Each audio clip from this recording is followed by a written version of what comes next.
high for Sarah Swanson.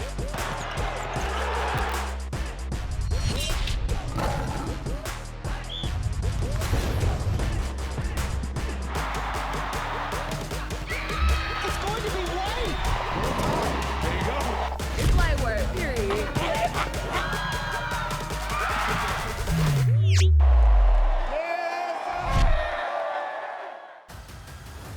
Roll Tide and welcome to Tide TV This Week. I'm Kira Goldstein, joined by my co-host Kennedy Chase. And Kennedy, it was a big week here at the Capstone. A lot of teams got a lot of wins. Yeah, that's right, Kira. The Alabama men's basketball team wrapped up their home regular season this past week with a couple of games at Coleman Coliseum, and it all started with Senior Day on Saturday against South Carolina. Going into the matchup, South Carolina was red hot, winners of 4 straight in the month of February for the first time since joining the SEC. Coach Oates had all seniors in the starting lineup for Senior Day. He had Javon Quinterly, Keon Ellis, Tyler Barnes, Britton Johnson, and James Rojas got the start. The senior group started the game knocking down 4 shots from beyond the arc as Alabama jumped out to a 12-5 lead. Yeah, the Crimson Tide led by as many as 22 in the first half. The Gamecocks battled back and cut the Crimson Tide's lead to as few as 6 in the second half, but a Keon Ellis three-pointer jump-started a 26-8 run that built the Tide's lead back to 24 at 86-62 with under 4 minutes to play as the Tide rolled to a 90-71 win on Senior Day. Jaden Shackelford led all scorers with 21 points. Javon Quinterly finished with 20 points. 18 of those came in the first half, and Keon Ellis had a strong all-around performance with 17 points, 7 rebounds, 4 assists, and 2 steals. After Alabama's win over South Carolina, 3 graduating student athletes were recognized. James Rojas, Javon Quinterly, and Keon Ellis were all 3 honored after the win. A great win and a great day for those seniors. Great win for senior night. You know, really happy for those 5 guys that we started. You know, look at 3 guys we honored after the game with Quinterly and Keon Ellis and Rojas and what they've accomplished in the 2 years they played here. That's, I mean, it's arguably the best 2-year span we've had here in close to 30 years. I mean, if we can continue to win here, close out, get a 5 seed. I think the last time they've gotten back-to-back NCAA tournaments with a 5 seed or higher is 30 years ago, and it'd be only the 3rd time in school history, I think. So. Now, after that big win over the Gamecocks, Alabama held their final home game of the season in Coleman Coliseum on Wednesday night as the Tide welcomed the 18-11 Texas A&M Aggies to Tuscaloosa. Yeah, that matchup was the first between the two schools in 2 years, with last year's meeting canceled due to an ice storm in Texas. It was a tight contest in the first half with 7 ties and 8 lead changes. Alabama used a 13-6 run for their biggest lead of the half at 6 points. 40-34 with under a minute to play. A 3-pointer by the Aggies cut the Tide's lead at half to 3 at 40-37. Texas A&M scored 8 straight to start the second half to make it an 11-0 run to take a 45-40 lead. Alabama cut it to just 2 at 49-47 with a little over 15 to play. Up by 5, the Aggies used a 10-2 run to take a 13-point lead at 69-56, and they never looked back. Jaden Shackelford led the Tide with 16, while Javon Quinterly had 14. Texas A&M defeated Alabama in the Tide's final regular season game inside Coleman Coliseum, 87-71. Give A&M a ton of credit. I mean, they out-rebounded us. They turned us over 19 times, mainly the effort, the tough stuff they beat us on. So second chance points were 13-2, points off turnovers. They had 29 points off our turnovers. You know, we turned the ball over 19 times. And it's going to be hard. I mean, keys going to the game, we're going to be our defense needed to be good so we could play in transition on offense. Our defense was a disaster in the second half, giving up 50 points. Despite the 2 wins last week over Vanderbilt and South Carolina, Alabama dropped 1 spot in the Associated Press poll to number 25, but they moved up a spot in the coaches' top 25 to number 24. It was also Senior Day this past Sunday for the Alabama women's basketball team. And the second-ranked Alabama softball team played 5 games in Louisiana over the weekend. Could they remain undefeated? We'll have those highlights coming up next.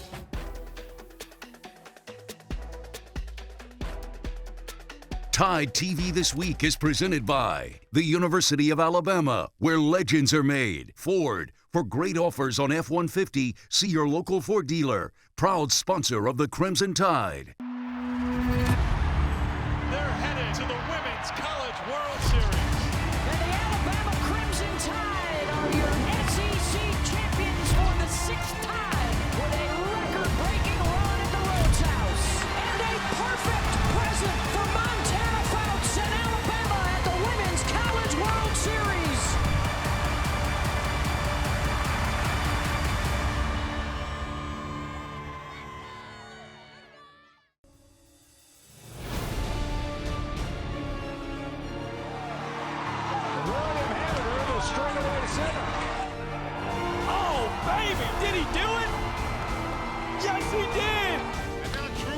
and look out downtown. Gone. Throw there is not in time, and Alabama is a winner.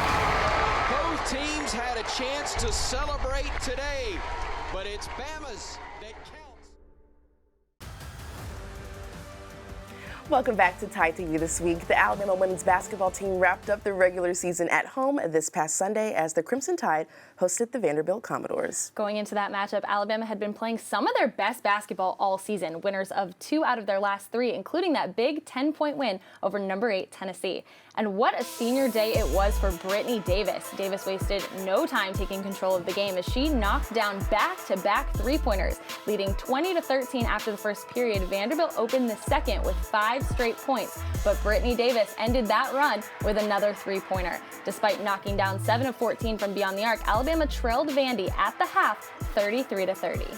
And Davis continued her hot shooting in the second half, scoring 23 points.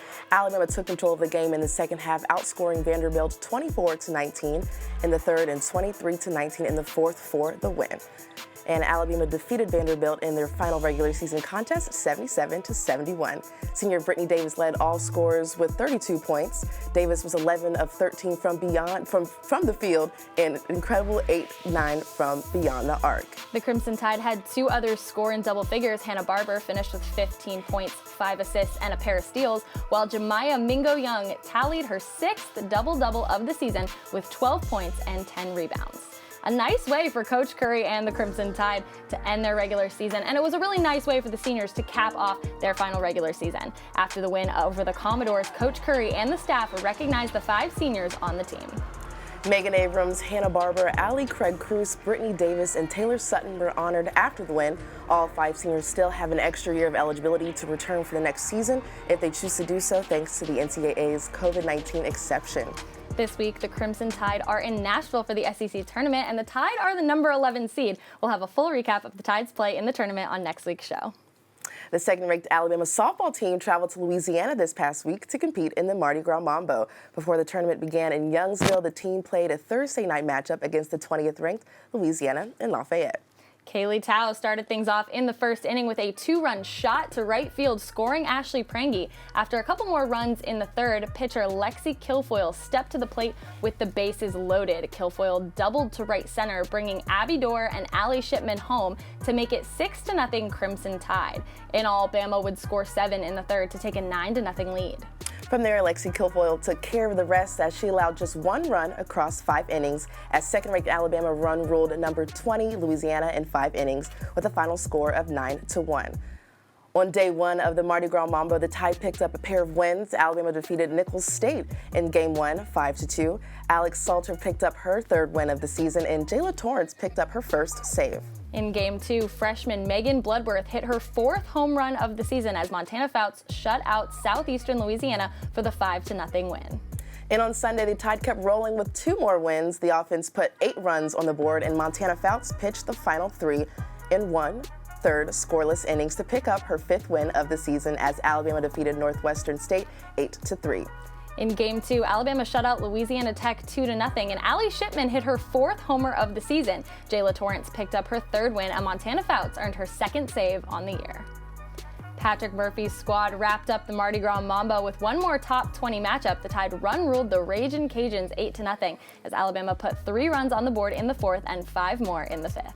And Montana Fouts was dominant once again as she allowed just 2 hits, striking out 7 for the complete game shutout. Alabama is 5-0 against ranked opponents this season, outscoring them 31-1. Wow, that's domination against quality components.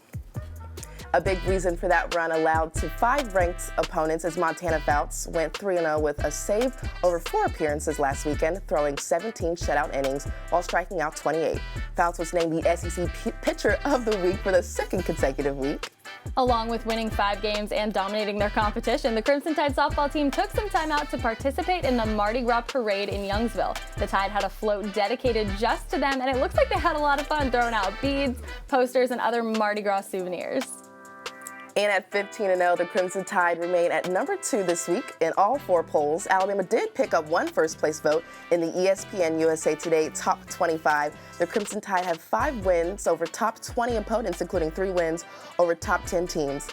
And on Wednesday night, the second-ranked Tide welcomed UAB to Rhodes House. The Tide shut out the Blazers 7-0 to improve to 16-0 on the season. Yeah, and this weekend, Alabama hosts Texas and Miami of Ohio for 2 games each for the T-Mobile Crimson Classic. The Alabama baseball team traveled to Texas to face the #1 ranked Texas Longhorns for a 3-game series. And the 7th-ranked Alabama gymnastics team hosted 9th-ranked Missouri this past Friday night. We'll have those highlights and more when we return.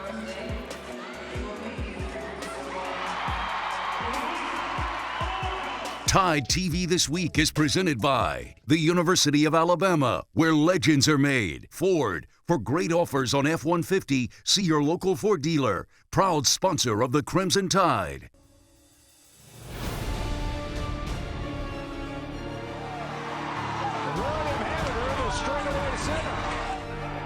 Oh, baby, did he do it? Yes, he did. And now Drew Williamson, look out downtown. Gone. Throw there is not in time, and Alabama is a winner. Both teams had a chance to celebrate today, but it's Bama's that counts. Welcome back to Tide TV This Week. I'm Kira Goldstein, joined by my co-host Kennedy Chase. And Kennedy, the 7th-ranked Alabama gymnastics team hosted #9 Missouri this past Friday night for an exciting matchup inside Coleman Coliseum. It was the Tide's next-to-last home meet of the regular season. Louisa Blanco led the Crimson Tide with a season-high 39-725 in the all-around, winning the all-around in addition to capturing the high score on vault with a 9-9-25 to lead the Tide to a 49-4. The team total, Louisa Blanco also had the high score on uneven bars with a score of 9-9-5 to lead the Crimson Tide to a 4-9-3. A trio of 9-9s on beam led to a 49-275. Then Lexi Graber closed out the meet on the floor exercise as she took home the title with a 9-9-75. That's her second week in a row with a 9-9-75 on an event as Alabama finished with a 49-5-25. Alabama led Mizzou from start to finish as the Tide defeated the Tigers 197-5 to 196-775. We continue to build an unbelievable amount of team resilience. And it happens because someone has an error and then you bounce back. And that is how you develop more mental toughness. And at the same time, ladies that are stepping in after a mistake, it's, their best is required at that moment, and they continue to find that notch. Louisa, Lexi, several of them. So I think it's a good place. At the same time, we're ready to hit 24 for 24. Lexi Graber was named the SEC Gymnastics Specialist of the Week. Against Missouri, Graber posted a career-best tying 9-9-7-5 to win the floor exercise and also posted her second consecutive 9-9 on the balance beam. Now, Alabama closes out the regular season this weekend with a matchup against Arkansas on Friday night in Coleman Coliseum and the Elevate the Stage meet on Sunday in Huntsville. The Alabama baseball team hit the road for the first time this season as the Tide traveled to Austin to face the #1 ranked team in the nation, the Texas Longhorns. Going into the series, both teams were undefeated at 5-0. It was a pitcher's duel in games 1 and 2. Alabama out-hit Texas 7-5. The Crimson Tide reached a base runner in 8 of the 9 innings and had runners in scoring position 6 times, but was unable to break through for a run as Texas took game 1 1-0. And it was another pitcher's duel in game 2. Alabama out-hit Texas again 5-4, but was unable to score any runs. Texas took game 2 2-0, and the Longhorns wore down the Tide in game 3. #1 Texas earned the sweep with the 6-1 win in game 3. A really tough series for Alabama baseball, but the Tide had several chances to take the first 2 games in the series against the #1 ranked team in the nation, so that's a good sign. And Coach Bohannon's squad had a couple of midweek games this week. Alabama dropped a back-and-forth contest against UT Martin on Tuesday, 7-6, but rebounded on Wednesday with an 8-1 win over Troy.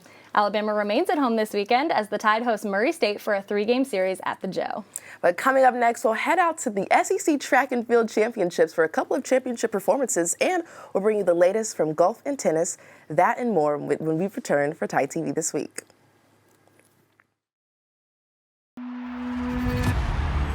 They're headed to the Women's College World Series. And the Alabama Crimson Tide are your SEC champions for the 6th time with a record-breaking run at the Rhodes House. And a perfect present for Montana Fouts and Alabama at the Women's College World Series.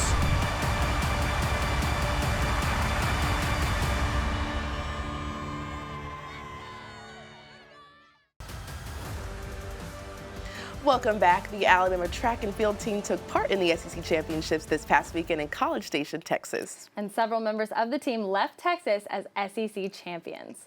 Isaac Odugbasan won the shot put with a distance of 20.71 meters. It was a new Alabama record, and the win is Odugbasan's third SEC shot put title in a row. Bobby Colantonio won the weight throw title with a distance of 23.09 meters. That's more than a meter and a half better than anybody else. And Mercy Shalangot won the 5,000 meters race with the SEC championship record, time of 15:43.64, 4 seconds ahead of her closest competitor. As a team, the women finished 8th and the men finished 3rd. Overall, Alabama earned 3 gold medals, 1 silver, and 3 bronze. And the Alabama swimming and diving team spent their weekend competing in the Bulldog NCAA qualifying meet in Athens, Georgia. The Crimson Tide finished with several career best times, including 6 that rank on Alabama's all-time top 10 list. The Tide also came away with a pair of wins, with Jake Markham taking top honors in the men's 200 backstroke and Gracie Fellner winning the women's 100 butterfly. The Alabama women's golf team spent the first part of their week in Hilton Head, South Carolina for the Darius Rucker Intercollegiate. The Crimson Tide finished 8th and had 3 finish in the top 20. Benedetta Moresco finished tied for the 9th, 2 over par. Polly Mack shot 4 over par for a tie for 13th and a tie for 20th. Angelica Moresco finished at 6 over par. The Alabama men's golf team finished the Cabo Collegiate Invitational in 14th place at 4 under par. Cannon Claycomb and Thomas Ponder led the Tide in scoring, with both finishing in the top 20 overall. Claycomb finished tied for 12th at 7 under par, and Ponder finished 20th at 6 under par. And the 26th ranked Alabama women's tennis team competed at the Blue-Gray National Tennis Classic this past weekend in Montgomery. The Tide lost 2 4-3 matchup to Furman and Arizona, but did pick up a 4-2 win over Yale. Jenny Mine's squad begins SEC play this weekend with Kentucky on Friday and Vanderbilt on Sunday. The Alabama men's tennis team was also in Montgomery competing in the Blue-Gray National Tennis Classic, and just like the women, the men picked up a win but dropped a 4-1 decision to 19th ranked Arizona and a 4-2 matchup to Tulane. The Tide's win was a 4-1 decision over Nebraska. The men begin SEC play this Friday as well, as the Tide hosts 9th ranked Kentucky. Wow, a very busy week for Alabama athletics. Definitely a busy week, yes it was. And we still have even more. Stay with us. When we return, we'll show you our favorite plays and players of the week when we return in just 90 seconds.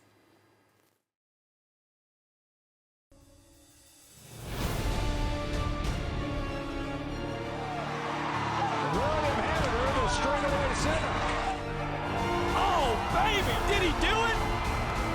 Yes, he did. And now Drew Williamson, look out downtown. Gone. Throw there is not in time, and Alabama is a winner. Both teams had a chance to celebrate today, but it's Bama's that counts. So far, this forward team has been great for Lexi. Front tuck to double pike, and she stays on her feet. Really good player in time.